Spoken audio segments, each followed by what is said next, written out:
नमाज पढ़ रहे हैं उसको लेके एक सवाल है। तो आप देखेंगे कि शायद ही कोई चीज है जिसको लोगों ने नहीं छोड़ा और हर एक चीज को टारगेट करना है। और इनकी जो पूरी राजनीति भी है तो बगैर नफरत के और बगैर मुस्लिम को टारगेट किए इसकी राजनीति एक सेकंड में नहीं चल सकती। और इसीलिए आप देखेंगे कि पूरा एक सिलसिला है, गिनाएंगे तो गिना नहीं सकेंगे, इतनी सारी बातें हैं। और उसमें ये जो पहल हुई है अभी हम लोग लगातार देख रहे हैं कि वक्त को लेकर के जो पूरी बात है और सरकार ने उसको बिल लाया तो पार्लियामेंट के अंदर पेश हुआ और अभी वो सुप्रीम कोर्ट के अंदर उस पर बात चल रही है, बहस चल रही है।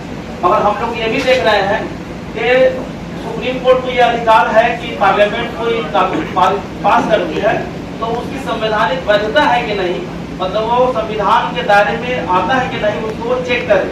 मगर आज की तारीख में हम ये देख रहे हैं कि आमतौर पर देखिएगा एक जनरल समझ है कि बड़ा से बड़ा क्रिमिनल भी अगर कोई क्राइम कर लेता है तो बहुसंख्यकवादी सरकार आती है जिसका एकमात्र मकसद है कि बहुसंख्यकों का हित रखना है और जो माइनॉरिटी है उसका कोई ख्याल नहीं रखना है बल्कि उसको रोकते हुए आगे जाना है। तो उसमें सुप्रीम कोर्ट का भी कोई मायने मतलब नहीं रह जाता है। और इसीलिए अभी जब सुप्रीम कोर्ट में है तो हम लोग ये कह रहे हैं कि सुप्रीम कोर्ट कोई अलग से बात नहीं करेगा, वो ये देखेगा कि बिल अगर पास हुआ है तो संविधान के दायरे में वो फिट है कि नहीं। और ये इसलिए जरूरी है ताकि कोई भी सरकार बहुमत में आकर के मनमाना कानून नहीं बनाने लगे। इसीलिए कस्टोडियन है आपको सुप्रीम कोर्ट, वो एक एक चीज को देखेगा, अगर वो कानून के दायरे में है, संविधान के दायरे में है तो वो आगे बढ़ेगा कानून, नहीं तो वही को रोक दिया जाएगा। इतिहास में बहुत बार ऐसा हुआ है।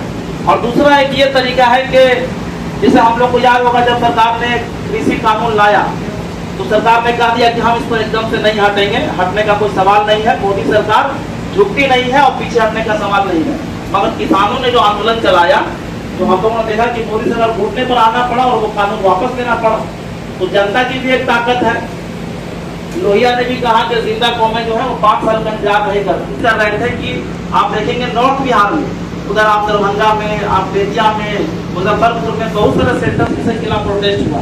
मगर साउथ बिहार में हम लोगों ने देखा कि थोड़ा सा कमी रही। और हम लोग के लिए इस लिहाज से भी थोड़ा चैलेंजिंग है कि जब शाहीन बाग आंदोलन शुरू हुआ पूरे देश में तो गया का शाहीन बाग और बाड़ा का शाहीन बाग बहुत शुरुआती सेंटर्स में था जब शाहीन बाग का पैटर्न पूरे देश में शुरू हुआ।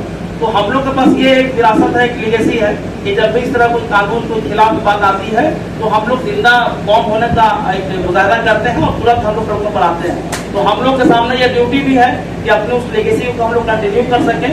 और जो 29 तारीख को पटना में बड़ा प्रोग्राम होना है राज्य भर का, तो उसके लिए जरूरी भी है कि नीचे से एक माहौल बने। और नीचे से माहौल तब बनेगा जब आप प्रखंडों में, पंचायतों में, जिलों में करते हुए वहां जाएंगे।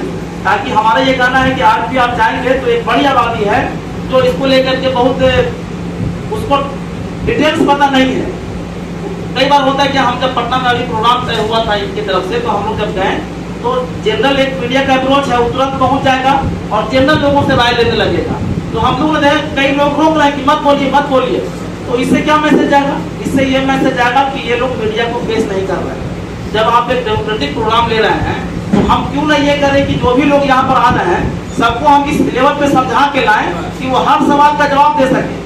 हम ऐसे ही बुलाई हुई भीड़ पैसा क्या बोलेगा कि देखिए ये बुलाई हुई भीड़ इसको कुछ पता नहीं है, ये पैसा देकर के लाई हुई भीड़ इसको कुछ पता नहीं है। और हमारे ही खिलाफ एक माहौल बनेगा, एक नैरेटिव चलेगा कि ये सवाल से बच रहे क्यों आए हैं भाई, तो पता नहीं, हम जवाब नहीं देंगे। तो ये गलत पोजिशन है। तो हर आदमी को इस लेवल पे समझा देना है, बता देना है कि वो मोटा मोटी बात जान सके और मीडिया को काउंटर कर सके। और उसके लिए जरूरी है कि इसी तरह की मीटिंग हो, हर गांव में हम लोग जाएं, हर पंचायत में जाएं, जिला लेवल प्रोग्राम करके फिर हम लोग पटना में एक बड़ा प्रोग्राम करें। ताकि अभी जो देश भर में माहौल है उसमें जो लड़ने भिड़ने वाली ताकत है, ठीक है, बस हम खत्म कर रहे हैं। अभी जो पूरे देश में सूरत हाल है तो जो इस सवाल के खिलाफ जो लोग खड़े हैं, राजनीतिक संगठन जो है तो इंडिया गठबंधन गठबंधन के खिलाफ है। तो हम लोग पूरी मजबूती के साथ, आप सब लोग जानते हैं कि हम भाजपा वाले से हैं, पहले दिन से ही हम लोग इसका प्रोटेस्ट कर रहे हैं और लगातार चाहे हिमाचलिया की तरफ से हो चाहे all India Muslim personal law board की तरफ से, तो हम लोग पूरी मजबूती के साथ एक एक चीज तय करते हैं तो उसको लागू करना और उसके लिए जो पूरी जद्दोजहद है सब में हम लोग शामिल रहते हैं। और यहाँ भी रहेंगे इसी यकीन के साथ अपनी बात समाप्त करते हैं।